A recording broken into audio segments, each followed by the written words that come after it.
어머님, 노인네는 떡그란 짜게가 최고잖아요. 일부러 넉넉히 남겨두었으니 맛있게 드세요. 어머님, 노인네는 현관문 도어락이 내뱉는 기계음은 비명보다 날카로웠다.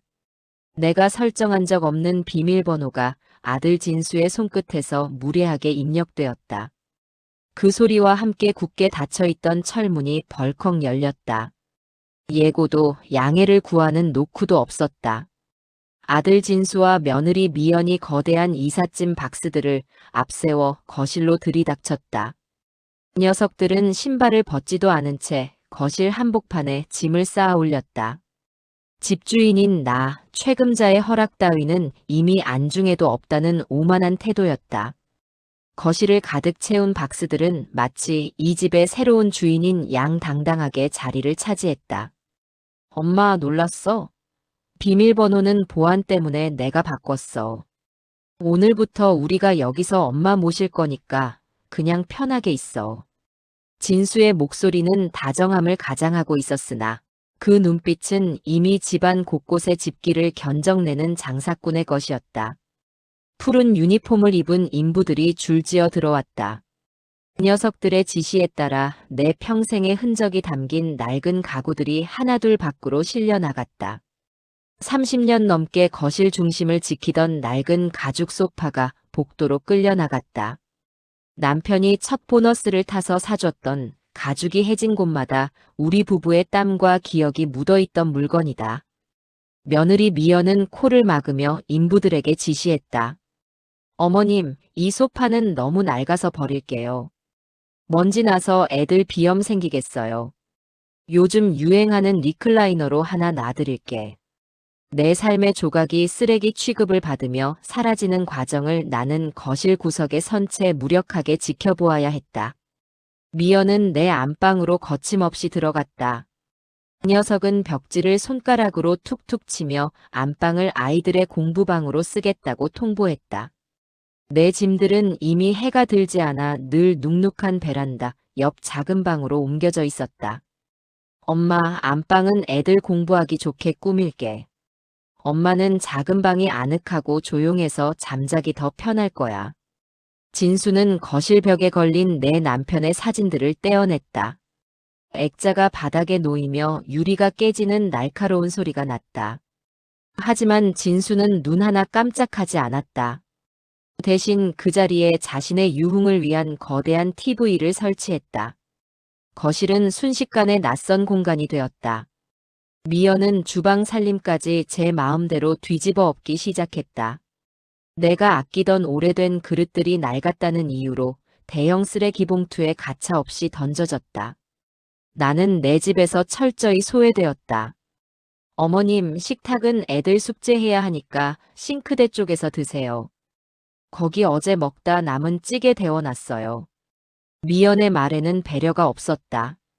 녀석들은 저희끼리 비싼 초밥 세트를 시켜 먹으면서 나에게는 냉장고 구석에 식은 찌개를 내밀었다. 나는 주방 구석 좁은 의자에 앉아 식은 밥을 물에 말아 삼켰다. 밥알이 모래알처럼 까칠하게 목구멍을 찌르고 넘어갔다. 녀석들의 웃음소리가 거실을 가득 채울수록 내 속은 시커멓게 타들어갔다. 오후가 되자 녀석들은 베란다 창고까지 털어냈다. 남편이 아끼던 낚싯대와 내가 틈틈이 써온 서예 도구들이 바닥에 뒹굴었다. 미연은 먼지가 날린다며 그것들을 대형 폐기물 스티커도 붙이지 않은 채 복도에 내놓았다. 30년의 세월이 쓰레기 봉투 몇 개에 담겨 사라지는 것은 한순간이었다. 저녁이 되자 녀석들은 본격적으로 본색을 드러냈다. 진수는 거실 소파에 앉아 리모컨을 돌리며 이 아파트 재개발만 되면 자기 사업 자금으로 쓰겠다고 떠들어댔다. 그 녀석에게 이 집은 어머니의 보금자리가 아니라 담보물일 뿐이었다. 나는 짐이 산더미처럼 쌓인 작은 방으로 들어와 좁은 침대에 몸을 구부리고 누웠다.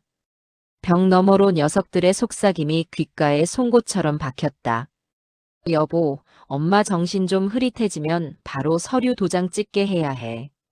미리미리 치매 검사 예약해둬. 미연의 비정한 목소리에 등골이 오싹해졌다. 치밀했다. 내가 키운 내 자식들이 내 등에 칼을 꽂기 위해 이렇게까지 준비했을 줄은 몰랐다. 하지만 나는 눈물을 흘리는 대신 서랍 깊숙한 곳을 뒤졌다. 며칠 전 은행에서 가져온 주택연금 홍보 팸플릿이 손에 잡혔다. 녀석들이 탐내는 이 집을 담보로 내가 죽을 때까지 나라에서 월급을 받는 제도이다. 녀석들이 거실에서 와인잔을 부딪히며 축배를 드는 동안 나는 내 마지막 보루를 점검했다. 주택연금 신청, 그리고 변호사 상담. 녀석들이 내 재산을 담보로 빌리려던 사채업자들의 목록도 나는 이미 파악해두었다. 녀석들이 내 30년을 지우려 했다면 나는 녀석들의 미래를 지워버릴 것이다. 어둠 속에서 인감도장을 쥔 손에 힘을 주었다. 이것은 단순한 복수가 아니다. 정당한 대가이다. 내가 키운 괴물들을 내 손으로 다시 가두는 일이다. 시계 초침 소리가 유난히 크게 들렸다. 녀석들이 코를 골며 자는 소리가 거실을 울렸다. 나는 내일 아침 은행 문이 열리자마자 집을 나설 것이다. 녀석들이 내 유산을 상상하며 꿈을 꾸겠지만 나는 그 꿈을 가장 처참한 악몽으로 바꿔줄 준비를 마쳤다. 벽지에 핀 곰팡이가 내 처지 같았다. 녀석들은 안방의 화려한 조명 아래서 승전보를 쓰고 있겠지만 그 종이는 곧 불타 없어질 휴지 조각이 될 것이다. 나는 거친 숨을 몰아쉬며 가방 깊숙이 숨겨둔 도장의 서늘한 촉감을 확인했다. 녀석들은 나를 늙고 병든 노인으로 보겠지만 나는 내 인생을 지키기 위해 기꺼이 악마가 될 준비가 되어 있었다. 어둠은 깊었으나 정신은 갈수록 또렷해졌다. 녀석들의 웃음소리가 멈추고 집안에 정적이 찾아왔을 때 나는 조용히 몸을 일으켰다. 녀석들이 내 물건을 버리고 내 자리를 빼앗은 대가는 혹독할 것이다. 내일이면 이 집의 주인은 국가가 될 것이고 녀석들은 상속이라는 이름의 신기루를 쫓다 길바닥에 나앉게 될 것이다. 나는 창밖의 희미한 가로등 불빛을 보며 차가운 미소를 지었다. 녀석들이 나를 정신병원으로 보낼 계획을 세울 때 나는 녀석들을 경제적 사지로 밀어넣을 도면을 완성했다. 이것이 내가 줄 수 있는 마지막 교육이자 유산이다. 새벽 공기가 작은 방의 창틈으로 스며들어 발끝을 시리게 했다. 하지만 그 냉기는 오히려 나를 더 단단하게 만들었다. 녀석들이 버린 내 30년의 세월을 나는 연금이라는 이름의 돈으로 환산하여 내 노후의 불꽃으로 태울 것이다. 녀석들에게 물려줄 재산은 단 한 푼도 남지 않게 될 것이다. 나는 다시 침대에 누워 눈을 감았다. 녀석들이 코를 고는 소리가 역겨웠으나 참았다.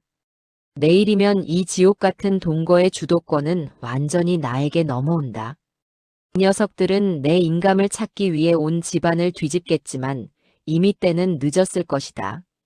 나는 책임자다. 이 집의 주인이고 내 인생의 유일한 통제자다.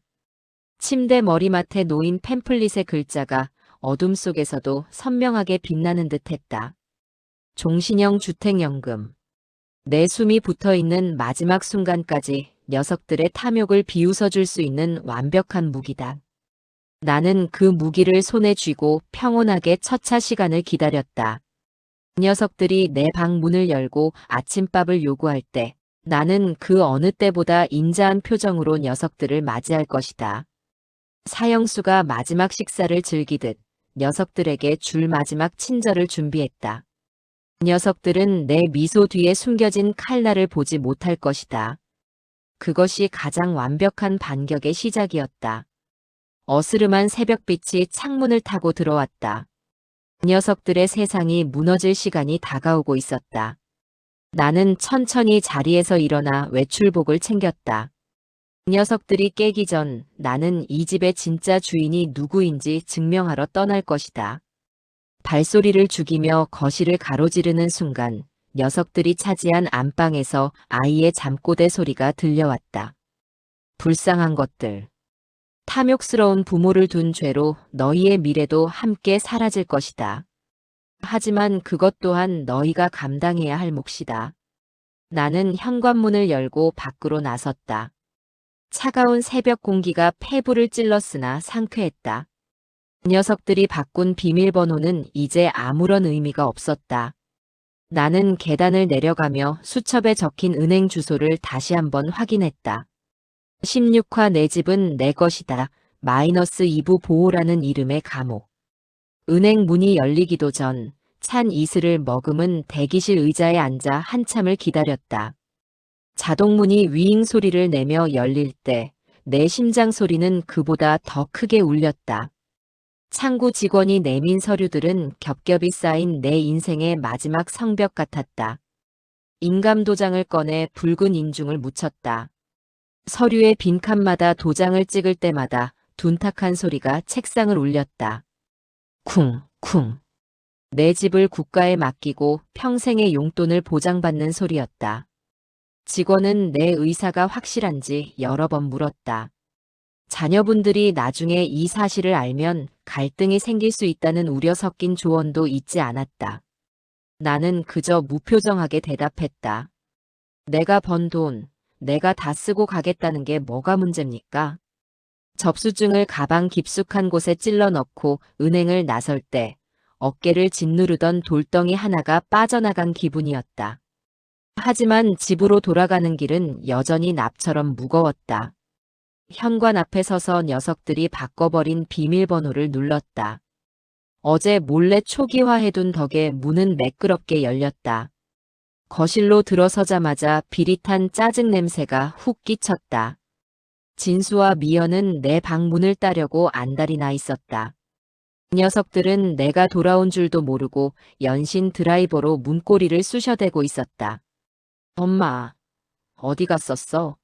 아침부터 사람 피를 말려도 정도가 있지. 진수가 나를 발견하고 버럭 소리를 질렀다. 녀석의 얼굴은 붉게 달아올라 있었다. 인감도장을 찾지 못한 초조함과 내가 도망쳤을지도 모른다는 공포가 뒤섞인 얼굴이었다. 미연은 옆에서 짐짓 걱정스러운 척 연기를 시작했다. 녀석은 내 팔을 붙잡으며 억지로 소파에 앉혔다. 어머님, 치매 증상이 갈수록 심해지시네. 혼자 나가서 사고라도 나면 어쩌려고 그러세요? 이제 외출할 때는 꼭 저희한테 허락받고 나가세요. 녀석들은 이제 대놓고 나를 환자 취급했다. 보호라는 명분 아래 내 자유를 압수하겠다는 선언이었다. 나는 녀석의 손을 거칠게 뿌리쳤다. 내 몸에 닿는 녀석들의 온기가 뱀의 살결처럼 차갑고 끈적거렸다. 녀석들은 내 가방을 빼앗아 내용물을 뒤지기 시작했다. 주택연금 가입 확인서를 숨겨둔 속주머니까진 미처 보지 못한 모양인지 녀석들은 인감이 없다는 사실에 다시금 표정이 일그러졌다. 점심시간이 되자 미연은 어디서 사왔는지 모를 눅눅한 전 몇 조각을 내 앞에 놓았다. 녀석들은 배달 온 아귀찜을 자기들끼리 뜯어먹으며 내게는 젓가락질 한 번 권하지 않았다. 매콤한 양념 냄새가 코를 찔렀지만 내 앞에 저는 기름기가 돌아 느끼하기 짝이 없었다. 나는 무표정하게 전을 씹었다. 녀석들은 식탁에서 내 재산을 담보로 대출을 얼마나 받을 수 있는지, 이자가 몇 %인지 실시간으로 계산기를 두드렸다. 여보, 이번에 대출 나오면 바로 차부터 바꾸자. 엄마 모시려면 좀 큰 차가 필요하잖아. 미연의 말은 구역질이 났다. 나를 위한다는 핑계로 내 집을 팔아 자기들의 사치를 채우려는 속셈이 훤히 보였다. 진수는 입가에 양념을 묻힌 채 고개를 끄덕였다. 녀석들에게 나는 이미 살아있는 사람이 아니었다. 그저 덩치 큰 현금 인출기나 다름없었다. 녀석들은 오후가 되자 낯선 사내 하나를 집으로 불러들였다. 검은 양복을 입은 사내는 가방에서 복잡한 서류들을 꺼내 놓았다. 사채업자인지 아니면 녀석들의 뒷배를 봐주는 법무사인지 알 길은 없었으나 눈빛만은 탐욕으로 번들거렸다. 어르신, 여기 도장만 찍으시면 됩니다. 아드님 사업도 잘 풀리고 어르신 노후도 저희가 책임져 드릴게요. 사내가 내민 서류는 내 집을 담보로 한 거액의 대출 계약서였다.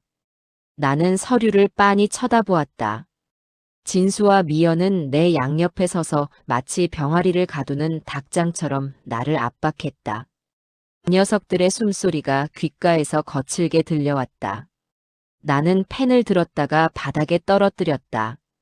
손이 떨려서 못 찍겠다. 좀 쉬어야겠으니 다들 나가라. 내 거절에 진수의 얼굴이 순식간에 험악해졌다. 녀석은 책상을 쾅 치며 소리를 질렀다. 효심이라곤 눈곱만큼도 남아있지 않은 본래의 목소리였다. 녀석은 내 어깨를 꽉 쥐고 흔들었다. 뼈마디가 으스러질 듯 아팠지만 나는 입술을 깨물며 참았다. 녀석이 나를 때리기라도 하길 바랐다. 그 모든 것이 내 반격의 증거가 될 테니까. 엄마, 진짜 이럴 거야? 내가 망해야 정신 차릴 거야? 어차피 죽으면 다 내 거 될 집인데 미리 좀 쓰겠다는 게 그렇게 아까워. 진수의 포효가 거실을 울렸다. 미연은 옆에서 한술 더 떠서 내 치매 증상을 기록하겠다며 휴대폰을 들이밀었다. 내가 횡설수설하고 폭력을 행사했다는 증거를 만들어 나를 병원에 가두려는 속셈이었다. 녀석들은 내 안방을 빼앗은 것도 모자라 이제 내 정신마저 빼앗으려 들었다. 나는 녀석들을 향해 침을 뱉고 싶었지만 참았다. 지금은 고구마처럼 답답하게 굴어야 할 때였다. 그래야 녀석들이 방심하고 더 큰 실수를 저지를 테니까. 밤이 깊어지자 녀석들은 나를 작은 방에 가두고 밖에서 문고리를 잠가버렸다. 창고나 다름없는 좁은 방에서 나는 차가운 바닥에 몸을 뉘었다. 녀석들은 거실에서 와인을 따며 자기들의 승리를 예감하는 듯 웃어댔다. 내 집에서 주인인 나는 갇혀있고 무단 침입한 녀석들은 축제를 벌이는 이 기이한 상황. 하지만 나는 웃음이 났다. 녀석들이 오늘 부른 그 사내는 아마 내일이면 쓸모없는 종이 뭉치를 들고 분노하게 될 것이다. 이미 주택연금이 가입된 집은 이중으로 담보를 설정하기 까다롭고 설령한다 해도 국가가 우선권을 가지기 때문이다. 어둠 속에서 나는 가방 깊숙이 숨겨둔 주택연금 확인서를 다시 꺼내보았다. 종이의 바스락거림이 오늘따라 감미로웠다. 녀석들은 내가 인감을 숨겼다고 믿겠지만 나는 이미 그 인감으로 녀석들의 미래를 차단해버렸다. 내 인생 70년 자식들 뒷바라지하며 닳아 없어진 내 손마디가 이제야 나를 위해 움직이기 시작했다. 녀석들은 나를 골방에 가두었다고 믿겠지만 사실 이 방은 내가 세상을 향해 쏘아 올릴 복수의 기지였다. 새벽녘 밖에서 녀석들이 내 방문을 여는 소리가 들렸다. 미연이 내 상태를 확인하러 온 모양이었다. 나는 짐짓 깊은 잠에 든 척 코를 골았다. 녀석은 내 얼굴을 빤히 내려다보더니 혀를 찼다. 즐기기도 하지. 녀석의 혼잣말이 귓가에 박혔다. 그래, 나는 즐기다. 너희가 내 살점을 다 뜯어먹을 때까지 나는 죽지 않고 버틸 것이다. 그리고 너희가 가장 배부를 때 그 배를 가르고 내가 삼킨 것들을 다시 찾아올 것이다. 아침이 밝았다. 녀석들은 다시 나를 식탁으로 끌어내어 도장을 찍으라고 회유하기 시작했다. 이번엔 손주까지 동원했다. 어린 것이 내 무릎에 앉아 할머니, 우리 아빠 좀 도와주세요라고 속삭였다. 녀석들이 아이의 순수함까지 도구로 물들인 것을 보니 가슴이 찢어졌다. 하지만 나는 아이의 머리를 쓰다듬으며 조용히 속삭였다. 얘야, 내 아빠는 지금 독을 먹고 있단다. 아이는 무슨 말인지 몰라 눈을 동그랗게 떴고 진수는 그런 나를 미친 노인 보듯 노려보았다. 녀석들은 이제 나를 요양병원에 보내기 위한 서류를 준비하기 시작했다. 사설 구급차 업체에 전화를 거는 미연의 목소리가 거실을 타고 흘러들어왔다. 네, 강제 입원 가능한가요? 증상이 심해서요. 녀석들은 이제 나를 인간이 아닌 처리해야 할 짐으로 확정지었다. 나는 작은 방 거울 속에 비친 내 얼굴을 보았다. 주름진 얼굴 속에서 서늘한 눈빛이 번뜩였다. 녀석들이 나를 병원으로 보내려 할 때 나는 녀석들을 감옥으로 보낼 준비를 마칠 것이다. 내 집의 공기는 갈수록 탁해졌다. 녀석들이 가져온 짐들이 내 숨통을 조이는 것 같았다. 하지만 괜찮았다. 이 무거운 침묵과 고통은 곧 터져나올 사이다 같은 결말을 위한 탄산일 뿐이니까. 나는 주머니 속에 든 은행 직원의 명함을 만지작거렸다. 내일이면 연금의 첫 지급액이 입금된다. 그 돈은 내가 녀석들의 소나기에서 벗어나 변호사를 사고 경비원을 고용하고 내 집의 비밀번호를 영원히 바꿔버릴 자금이 될 것이다. 녀석들은 거실 소파에 누워 이미 내 아파트가 재개발되어 수십억이 들어올 꿈을 꾸고 있었다. 진수는 외제차 카탈로그를 뒤적였고 미연은 명품 가방 사이트를 훑었다. 녀석들의 입가에 번진 탐욕스러운 미소가 오늘따라 유난히 추해 보였다. 나는 그 미소를 보며 마음속으로 카운트다운을 시작했다. 녀석들의 낙원이 무너지는 소리가 멀지 않았다. 작은 방 창밖으로 해가 지고 있었다. 어둠이 내리는 거리를 보며 나는 마지막 결의를 다졌다. 자식이라는 이름으로 내 영혼을 갉아먹던 녀석들. 너희에게 줄 마지막 선물은 상속 재산이 아니라 법의 심판과 가난이다. 나는 다시 침대에 누웠다. 내일 아침 녀석들이 내 방문을 박차고 들어올 때 나는 그 어느 때보다 환하게 웃어줄 것이다. 그 웃음이 녀석들에게 보내는 나의 마지막 작별 인사가 될 테니까. 시계 초침 소리가 규칙적으로 울린다. 녀석들은 여전히 밖에서 자기들만의 미래를 설계하고 있다. 하지만 그 설계도에는 집주인인 나의 자리가 없다. 나 또한 내 계획 속의 녀석들의 자리를 남겨두지 않았다. 30년 동안 이 집을 지켜온 벽지들이 내 결단을 지켜보고 있다. 녀석들이 버린 내 낡은 가구들 대신 나는 내 노후의 존엄을 채워 넣을 것이다. 어둠 속에서도 내 눈은 감기지 않는다. 녀석들이 내 인감을 찾기 위해 내 가방을 뒤질 때 나는 녀석들의 심장을 뒤질 것이다. 그 속에 단 한 조각의 양심이라도 남아있길 바랐던 내 기대는 이미 쓰레기. 하차장으로 실려나간 소파와 함께 버려졌다. 이제 남은 것은 오직 차가운 정산뿐이다. 새벽 공기가 다시 방 안을 채운다. 나는 천천히 몸을 일으켜 앉았다.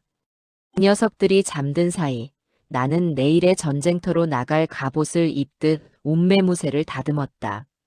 녀석들이 정복했다고 믿는 이 집은 사실 녀석들을 가둘 거대한 함정이 될 것이다. 나는 그 함정의 문고리를 잡고 조용히 미소 지었다. 긴 밤이 지나고 있었다. 새벽 안개 속에 갇힌 아파트 단지는 무거웠습니다. 거실에서 들려오는 낮은 속삭임이 문틈을 타고 내 좁은 방 안으로 스며들었습니다. 미연이 누군가와 통화하며 연신 고개를 끄덕이는 소리, 진수가 초조하게 거실을 서성이는 발소리가 들렸습니다. 녀석들은 내가 여전히 잠든 줄 알고 마지막 작전을 모의하고 있었습니다. 오늘은 녀석들이 나를 치워버리기로 약속한 날입니다. 오전 10시 현관벨이 울렸습니다. 여느 때와 다른 묵직하고 예의 없는 소리였습니다. 문이 열리고 건장한 사내 둘이 들어섰습니다. 하얀 가운을 걸쳤으나 눈빛은 도살장의 인부처럼 서늘한 이들이었습니다. 녀석들은 거실 한복판에 서서 나를 물건 보듯 훑어보았습니다. 진수는 고개를 돌려 창밖을 보았고 미연은 손수건으로 눈가를 찍어내며 가짜 눈물을 흘리기 시작했습니다. 선생님들, 저희 어머니가 밤마다 벽을 치고 소리를 지르세요. 도저히 저희 힘으로는 감당이 안 돼서 그래요. 부디 편안한 곳에서 치료받게 도와주세요. 미연의 목소리는 떨렸으나 단호했습니다. 녀석은 이미 나를 사회적으로 매장할 준비를 끝냈습니다. 사내들이 내 작은 방 문을 박차고 들어왔습니다. 좁은 방 안에서 나는 침대 모서리를 잡고 버텼습니다. 녀석들은 내 팔을 거칠게 낚아챘습니다. 뼈마디가 비명을 질렀지만 나는 소리를 내지 않았습니다. 녀석들의 손에서 풍기는 비릿한 담배 냄새가 코를 찔렀습니다. 진수가 그제야 나를 돌아보았습니다. 녀석의 눈에는 일말의 죄책감도 없었습니다. 오직 이 거추장스러운 노인네를 치우고 나면 손에 쥘 재개발 아파트의 지분만이 가득했습니다.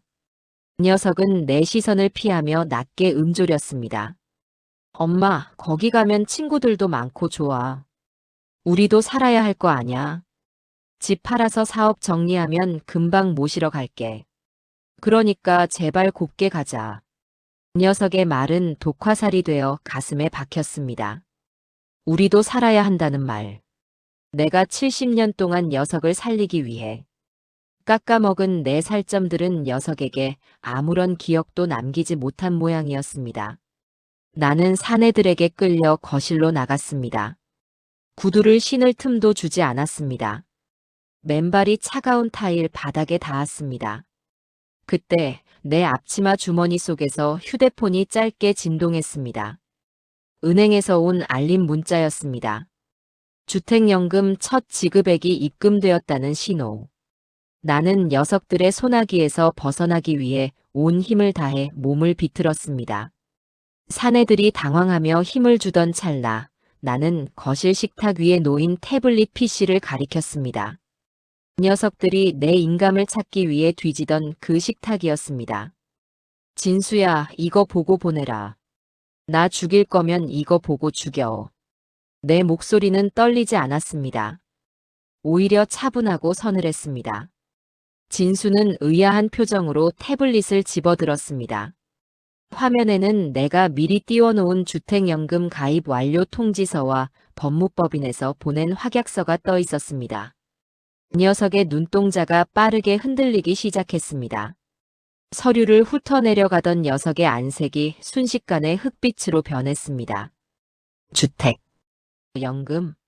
엄마, 이게 뭐야? 지금 이 집 담보로 연금을 신청했다고. 종신형으로. 미연이 비명을 지르며 진수의 손에서 태블릿을 뺏어들었습니다.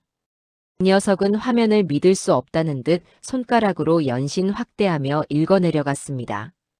녀석들이 탐내던 수십억의 재개발 가치가 국가가 보장하는 내 노후 자금으로 묶여버린 순간이었습니다.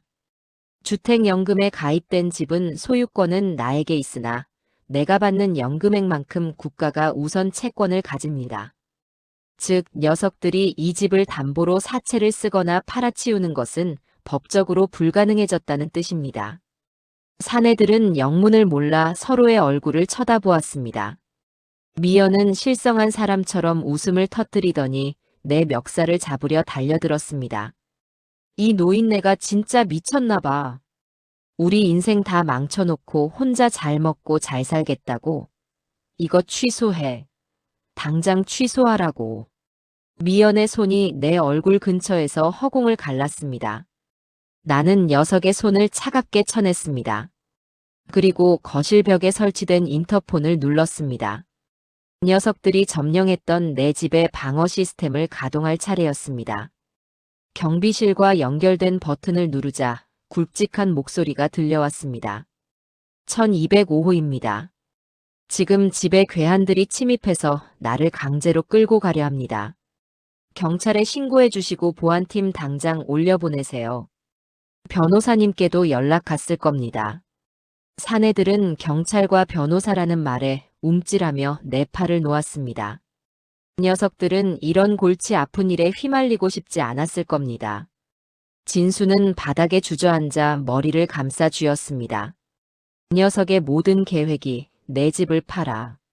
인생 역전을 꿈꾸던 그 비루한 야심이 내 도장 한 번의 가루가 되어 흩어졌습니다.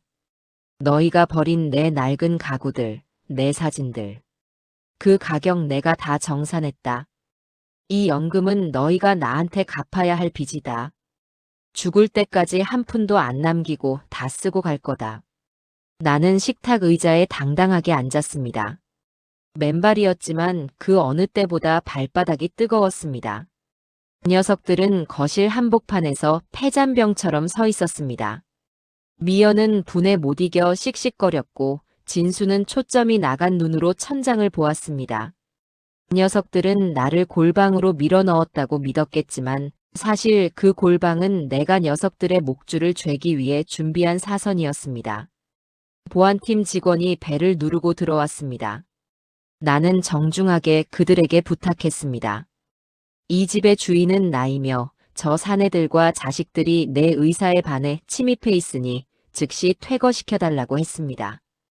법무법인에서 보낸 거주권 보호 통지서도 함께 보여주었습니다. 사내들은 구급차를 몰고 황급히 도망치듯 떠났고 진수와 미연은 거실에 남겨진 채 나를 노려보았습니다. 엄마, 어떻게 이래? 내가 아들이잖아. 내가 망하면 엄마는 좋을 것 같아? 진수의 찌질한 원망이 들려왔습니다. 나는 녀석의 눈을 똑바로 보며 대답했습니다. 네가 내 아들이었을 때는 내가 이 집을 지키려 할 때뿐이었다. 나를 정신병원에 넣으려던 순간부터 너는 내 유산을 노리는 강도일 뿐이야. 나가라. 내 집에서. 녀석들은 마지막 발악으로 소리를 지르고 물건을 던졌지만 이미 전세는 역전되었습니다. 나는 녀석들이 바꾼 비밀번호를 다시 초기화했습니다. 이번엔 녀석들이 절대 알 수 없는 내 남편의 군번줄 번호였습니다. 녀석들은 짐도 챙기지 못한 채 보안팀의 손에 이끌려 현관 밖으로 밀려나갔습니다. 문이 닫히고 집안에 정적이 찾아왔습니다. 녀석들이 들여온 낯선 짐들이 여전히 거실을 가득 채우고 있었으나 더 이상 두렵지 않았습니다. 나는 주방으로 가서 물을 한 잔 마셨습니다. 차가운 물이 식도를 타고 내려가며 묵은 체증을 씻어냈습니다. 창밖을 보니 녀석들의 사설 구급차가 단지를 빠져나가는 것이 보였습니다. 나는 거실 창문을 활짝 열었습니다. 녀석들이 피워댔던 탐욕의 냄새를 밖으로 빼내고 싶었습니다. 시원한 가을바람이 거실로 불어들어왔습니다. 녀석들은 이제 사채업자들에게 쫓기고 상속이라는 허상을 잃은 채 거리를 헤매게 될 것입니다. 그것은 내가 내린 형벌이 아니라 녀석들이 스스로 파놓은 무덤의 결과였습니다. 작은 방으로 돌아가 녀석들이 버리려 했던 내 낡은 성경책을 집어들었습니다. 그 속에 끼워져 있던 남편의 낡은 사진을 꺼내보았습니다. 사진 속 남편은 여전히 인자한 미소로 나를 보고 있었습니다. 여보, 내 집 지켰어. 우리 집 말이야. 혼잣말을 내뱉자 비로소 참았던 눈물이 터져나왔습니다. 슬픔의 눈물이 아니라 70년 인생을 비로소 온전한 내 것으로 되찾았다는 안도의 눈물이었습니다. 녀석들이 망쳐놓은 벽지는 다시 도배하면 되고 버려진 가구는 새로 사면 됩니다. 이제 나에게는 매달 꼬박꼬박 들어오는 연금이 있고 누구의 눈치도 보지 않고 내 시간을 쓸 자유가 생겼습니다. 나는 거실로 나와 녀석들이 어지럽혀 놓은 상자들을 하나씩 문 밖으로 밀어냈습니다. 내 공간에서 불청객의 흔적을 지우는 일은 생각보다 고되지 않았습니다. 녀석들이 차지했던 안방으로 들어가 대자로 누웠습니다. 천장에 화려한 조명이 눈부셨으나 나는 눈을 감지 않았습니다. 이 빛은 이제 나만을 위한 빛이었습니다. 밤이 깊어지자 현관문 밖에서 진수가 문을 두드리는 소리가 들렸습니다. 잘못했다며 한 번만 열어달라는 비굴한 외침이었습니다. 나는 보조 잠금 장치까지 단단히 걸고 조용히 클래식 음악을 틀었습니다. 녀석의 목소리는 음악 소리에 묻혀 희미해졌습니다. 더 이상 녀석들의 가스라이팅에 휘둘릴 책임자는 없었습니다. 나는 연금 가입 확인서를 액자에 끼워 거실 한복판에 걸었습니다. 녀석들이 떼어버린 가족 사진이 있던 자리였습니다. 이제 이 서류가 내 새로운 가족이자 나를 지켜줄 유일한 혈육이었습니다. 창밖으로 도심의 야경이 반짝였습니다. 나는 나만의 성 안에서 가장 평온한 밤을 맞이할 준비를 마쳤습니다. 어둠은 더 이상 무섭지 않았습니다. 내일은 가구점에 들러 내 몸에 꼭 맞는 소파를 고를 것입니다. 녀석들이 버린 낡은 기억 대신 나만을 위한 새로운 추억을 채워 넣을 공간이 충분했습니다. 나는 천천히 숨을 고르며 깊은 잠에 들었습니다. 내 집, 내 인생, 내 자존심이 온전히 내 곁에 있었습니다. 현관문 너머로 들리던 비명과 고함이 잦아든 지 일주일이 지났다. 최금자라는 이름 석자가 적힌 등기부등본은 이제 국가의 보증 아래 단단히 묶였다. 이 녀석들이 점령군처럼 밀고 들어와 헤집어 놓았던 거실은 다시 예전의 질서를 되찾았다. 이 녀석들이 가져다 놓은 거대한 TV와 화려한 식기들은 중고업자를 불러 치워버렸다. 그 돈으로 나는 복도로 쫓겨났던 내 낡은 소파를 대신할 작지만 탄탄한 새 소파를 들였다. 가죽 냄새가 거실에 은은하게 퍼진다. 이 녀석들이 뿌려대던 독한 방향제 냄새보다 훨씬 사람 사는 냄새답다. 창밖으로 뉘엿뉘엿 지는 해를 보며 찻잔을 기울인다. 연금으로 입금된 돈은 생각보다 넉넉했다. 평생 10원짜리 하나 아껴가며 녀석의 학비와 결혼, 자금, 사업 미천을 대느라 정작 내 입으로 들어가는 것에는 인색했던 세월이 스쳐 지나간다. 이제는 대형마트에서 세일 품목을 뒤지지 않아도 된다. 먹고 싶은 생선을 사고 질 좋은 과일을 고른다. 이 녀석들이 내밀던 식은 찌개 대신 김이 모락모락 나는 흰쌀밥에 정갈한 밑반찬을 차려 먹는다. 누구의 눈치도 보지 않고 온전히 나만을 위해 차린 밥상은 달콤했다. 하지만 집 밖의 소식은 그리 달콤하지 않았다. 인터폰 화면을 통해 가끔 보이는 진수의 모습은 날이 갈수록 초라해졌다. 이 녀석은 내 집을 담보로 끌었었던 급전 때문에 사채업자들에게 독촉을 받는지 얼굴이 반쪽이 되어 있었다. 미연은 이미 친정으로 떠났다는 소문이 돌았다. 이 녀석들이 내 집을 담보로 꿈꿨던 그 화려한 미래는 모래성처럼 허무하게 무너져 내렸다. 이 녀석은 매일 밤 술에 취해 우리 집 문 앞을 서성이다 경비원들에게 끌려나가곤 했다. 어느 날 오후 단지 내 벤치에 앉아 있는데 멀리서 진수가 다가오는 것이 보였다. 이 녀석은 예전에 그 당당하고 오만한 사업가 모습이 아니었다. 구겨진 양복 바지에 흙먼지가 묻어 있었고 초점 없는 눈은 바닥만 훑었다.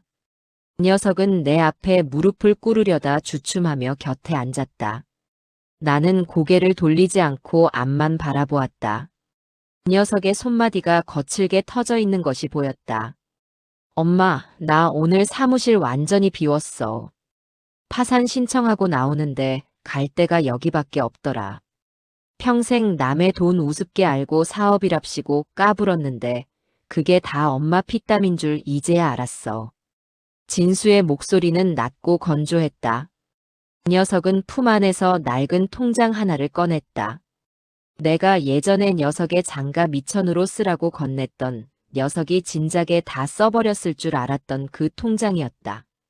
이 녀석은 그것을 길가 쓰레기 집화장에서 주워왔다고 했다. 통장 속에는 녀석이 막노동판에서 며칠간 일하고 받은 일당 몇 푼이 입금되어 있었다. 엄마 집 뺏어서 내 사업 메꾸려던 거, 그건 사업이 아니라 도둑질이었어. 이 돈, 엄마가 나 키울 때 흘린 땀에 비하면 아무것도 아니겠지만 그래도 내가 직접 몸 써서 번 첫돈이야. 엄마가 먹여주던 밥값이 얼마나 무거운지 이제야 좀 알 것 같아. 진수의 눈에서 굵은 눈물방울이 뚝뚝 떨어졌다. 이 녀석은 내 재산을 다시 요구하지 않았다. 그저 통장을 내 무릎 위에 올려놓고 조용히 일어섰습니다. 이 녀석의 뒷모습에서 처음으로 자식다운 진심이 느껴졌다. 탐욕이라는 꺼풀이 벗겨진 자리에 남은 것은 못난 중년 아들의 비참한 회한뿐이었다. 나는 녀석을 부르지 않았다. 이 녀석은 스스로 그 무게를 짊어지고 걸어가야 한다. 그것이 녀석이 인간으로 다시 시작하는 유일한 길이니까. 집으로 돌아와 녀석이 두고 간 통장을 펼쳤다. 입금 내역에는 일당이라는 두 글자가 선명했다. 나는 그 글자를 가만히 어루만졌다. 자식은 부모의 등을 보고 자란다는데 나는 녀석에게 너무 많은 것을 베푸는 법만 가르쳤지. 스스로 서는 법은 가르쳐주지 못했다는 자책이 밀려왔다. 이 녀석의 만행은 어쩌면 나의 과한 희생이 키운 괴물이었을지도 모른다. 이제야 나는 녀석을 사랑하는 진짜 방법을 알 것 같다. 그것은 무조건적인 지원이 아니라 자신의 실패를 정면으로 마주하게 하는 냉정함이다. 며칠 뒤 문 앞에 작은 검은 비닐봉지 하나가 놓여 있었다. 녀석이 퇴근길에 두고 간 것이 분명했다. 봉지 안에는 내가 평소 좋아하던 잘 익은 홍시 4알이 들어있었다. 녀석은 이제야 엄마라는 이름 뒤에 숨겨진 한 인간의 소박한 취향을 읽기 시작한 모양이다. 나는 홍시를 하나 꺼내 껍질을 벗겼다. 입안 가득 퍼지는 달콤함이 오늘따라 유난히 시리게 느껴졌다. 녀석은 이제 더 이상 내 유산을 상속받을 수 없겠지만 대신 잃어버렸던 자신의 인간성을 되찾고 있었다. 나는 주방으로 가서 녀석이 좋아하던 칼칼한 김치찌개를 끓였다. 녀석을 당장 불러들이기 위해서가 아니다. 녀석이 언젠가 제 힘으로 일어섰을 때 고생했다. 한마디와 함께 내어줄 따뜻한 밥 한 끼를 약속하기 위해서다. 연금으로 채워진 내 통장보다 녀석의 뉘우침으로 채워진 내 마음이 더 든든해졌다. 창밖으로 비치는 가을 하늘이 유난히 높고 푸르다. 녀석들의 점령으로 얼룩졌던 이 집의 공기가 비로소 맑아지고 있었다. 밤이 되자 나는 거실 벽에 다시 가족 사진을 걸었다. 유리가 깨졌던 액자는 새 것으로 바꿨다. 사진 속 우리는 여전히 가족이라는 이름으로 묶여 있다. 비록 지금은 서로 떨어져 각자의 고통을 견디고 있지만 이 집의 뿌리는 변함없이 이곳을 지키고 있다. 나는 연금 신청 서류 옆에 녀석의 일당이 찍힌 통장을 나란히 두었다. 녀석의 탐욕을 박살낸 서류와 녀석의 참회가 담긴 통장. 이 2장의 종이가 이제 내 인생의 새로운 균형이 되었다. 새 소파에 앉아 깊은 숨을 내뱉는다. 녀석은 이제 내 유산이 아닌 자신의 인생을 읽어가고 있다. 시계 초침 소리가 규칙적으로 울린다. 예전처럼 불안하지 않다. 나는 책임자다. 내 집을 지켰고 내 노후를 지켰으며 마침내 벼랑 끝에 섰던 내 아들을 삶의 현장으로 돌려세웠다. 자식은 부모의 재산이 아니라 부모의 거울이라는데 이제야 내 거울 속에 비친 모습이 조금은 맑아 보인다. 나는 조용히 불을 끄고 침대에 누웠다. 창문을 타고 들어오는 달빛이 오늘따라 유난히 따뜻하게 느껴진다. 집 안으로 쏟아지는 오후의 햇살이 소파 위를 길게 가로지릅니다. 예전에는 이 햇빛조차 아까워 커튼을 꽁꽁 닫고 살았습니다. 전기세 몇 푼 아끼려 전등 하나 켜는 것도 망설였던 그 지독한 절약의 습관이 사실은 나 자신을 위한 것이 아니라 자식들의 앞길을 닦아주기 위한 희생이었다는 것을 이제야 압니다. 나는 새로 산 리클라이너 소파에 몸을 깊숙이 파묻었습니다. 녀석들이 버리려 했던 내 낡은 허리가 이 탄탄한 가죽 위에서 비로소 안식을 찾습니다. 누구의 눈치도 보지 않고 텔레비전 채널을 돌리고 내가 좋아하는 옛날 가요를 크게 틀어놓습니다. 집은 더 이상 녀석들의 점령지가 아니라 온전한 나의 요새입니다. 매달 25일이면 휴대폰이 가볍게 진동합니다. 주택연금이 입금되었다는 문자 메시지입니다. 통장 숫자가 늘어날 때마다 나는 사막에서 오아시스를 발견한 여행자처럼 안도합니다. 이 돈은 녀석들에게 물려줄 유산이 아니라 내가 나를 지키기 위해 쌓아 올린 마지막 성벽입니다. 나는 이 돈으로 평생 꿈만 꾸던 일을 하나둘 시작했습니다. 복지관에서 주관하는 서예 교실에 등록했고 돋보기가 없어도 잘 보이는 커다란 글씨의 책들을 샀습니다.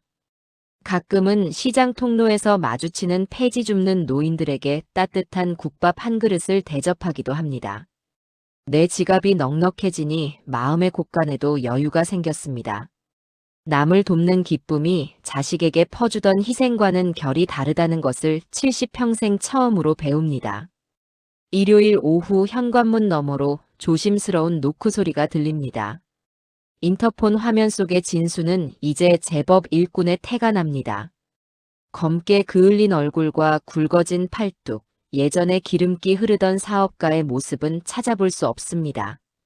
나는 조용히 문을 열어주었습니다. 녀석은 거실로 들어오지 않고 현관 앞에서 머뭇거립니다. 녀석의 손에는 검은 비닐봉지가 들려 있습니다. 엄마, 이거 현장 근처에 할머니들이 파는 쑥떡인데 엄마 좋아하는 거라 좀 사왔어. 설탕도 따로 달라고 했으니까 찍어 드셔.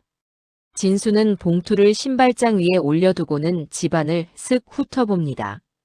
녀석이 차지했던 안방은 이제 나의 온전한 서재이자 침실이 되었습니다. 녀석은 거실 한복판에 걸린 내 남편의 사진을 빤히 바라보았습니다. 예전에 제 손으로 떼어내 바닥에 팽개쳤던 그 사진입니다. 녀석의 눈가가 파르르 떨립니다. 말하지 않아도 녀석이 무슨 생각을 하는지 압니다. 안 들어가고 뭐하니? 들어와서 물이라도 한 잔 마셔라. 무릎은 좀 어떠냐? 현장 일이 쉽지 않을 텐데. 내 무심한 물음에 녀석이 참았던 숨을 길게 내뱉습니다. 녀석은 거실 소파 끝자락에 아주 조심스럽게 걸터 앉았습니다. 예전처럼 제 집인 양 거만하게 다리를 꼬던 모습은 없습니다. 나는 냉장고에서 시원한 보리차를 꺼내 녀석에게 건넸습니다. 녀석은 두 손으로 컵을 받쳐들고 단숨에 마셔버립니다. 녀석의 손마디에 박힌 굳은 살이 컵 표면에 닿아 거친 소리를 냅니다. 엄마, 나 이번 달 월급 받아서 사채 이자 좀 갚고 미연이한테도 좀 보냈어. 애들 학원비라도 보태라고. 나 진짜 열심히 살고 있어. 그러니까 엄마, 그 연금. 잘했어. 그거 아니었으면 나 끝까지 정신 못 차리고 엄마 집 담보로 또 사고 쳤을 거야. 진수의 고백은 담백했습니다. 원망이나 억울함은 씻겨 내려가고 그 자리에는 가장으로서 그리고 자식으로서 느끼는 묵직한 책임감이 자리 잡고 있었습니다. 나는 녀석의 구분 등 위로 시선을 던졌습니다. 예전처럼 녀석의 빚을 대신 갚아주겠다고 다시 집으로 들어와 살라고. 말하고 싶은 유혹이 목구멍까지 차올랐으나 꾹 눌러 참았습니다. 그것은 독이 든 사탕이라는 것을 이제는 알기 때문입니다. 녀석은 땀 흘려번 돈의 소중함을 그리고 잃어버린 신뢰를 회복하는 법을 스스로 배워야 합니다. 그것이 내가 녀석에게 줄 수 있는 마지막 상속입니다. 진수는 거실 형광등이 깜빡거리는 것을 보고는 말없이 의자를 가져와 전등을 갈아 끼웁니다. 녀석이 예전에는 한 번도 신경 쓰지 않았던 사소한 것들입니다. 녀석이 의자 위에서 균형을 잡으며 손을 뻗는 모습에서 예전 어린 시절 내 키보다 커지겠다며 까치발을 들던 소년의 모습이 겹쳐 보입니다. 전등이 환하게 불을 밝히자 집안이 다시 생기를 찾습니다. 녀석은 먼지가 묻은 손을 털며 쑥스러운 듯 웃어 보입니다. 전등 나간 것도 모르고. 엄마, 필요한 거 있으면 언제든 전화해. 나 이제 일요일은 쉬니까 와서 고쳐줄게. 반찬 같은 건 사 먹지 말고 정 힘들면 나한테 말해. 내가 퇴근길에 사올게. 나는 녀석의 말에 고개를 끄덕여 주었습니다. 녀석이 현관을 나설 때 나는 처음으로 녀석의 등 뒤에 대고 손을 흔들었습니다. 녀석은 엘리베이터 앞에서 허리를 깊게 숙여 인사했습니다. 닫히는 문 사이로 보이는 녀석의 표정이 어둡지 않아 다행이었습니다. 녀석은 이제 내 유산을 기다리는 대기자가 아니라 나를 지켜주는 아들로 돌아오려 애쓰고 있었습니다. 녀석이 가고 난 뒤 나는 녀석이 사온 쑥떡을 꺼내 한 입 베물었습니다. 쫄깃한 식감 사이로 은은한 쑥 향이 번집니다. 녀석이 흘린 땀방울이 섞인 맛이라 그런지 그 어떤 떡보다 깊은 맛이 납니다. 나는 수첩을 펴서 오늘 하루를 기록합니다. 주택연금으로 산 평온, 그리고 자식의 뉘우침으로 얻은 화해. 이 두 가지가 내 인생의 마지막 페이지를 채워가고 있습니다. 밤이 깊어지면 나는 베란다 창문을 조금 열어둡니다. 시원한 바람이 거실을 훑고 지나가며 녀석들이 남겼던 마지막 탐욕의 흔적마저 씻어갑니다. 벽에 걸린 가족 사진 속 남편의 눈빛이 오늘따라 무척이나 인자해 보입니다. 나는 찻잔을 내려놓고 방 안의 불을 하나씩 끕니다. 어둠은 더 이상 공포가 아닙니다. 이 어둠 속에서 나는 비로소 진정한 나 자신과 마주합니다. 내 집, 내 명예, 내 연금. 그 녀석들에게는 비정한 결정이었을지 모르나 그것이 결국 우리 모두를 살리는 길이었음을 확신합니다. 나는 이제 더 이상 자식의 미래를 위해 내 오늘을 저당 잡히지 않습니다. 그 녀석들 또한 부모의 재산을 탐내며 제 삶을 낭비하지 않을 것입니다. 우리는 비로소 각자의 자리에서 홀로 서는 법을 배우고 있습니다. 그것이 이 집이 우리에게 주는 마지막 선물일지도 모릅니다. 창밖으로 도심의 불빛이 보석처럼 박혀 있습니다. 수많은 아파트 불빛 아래 저마다의 갈등과 아픔이 있겠지만 우리 집의 불빛은 이제 흔들리지 않습니다.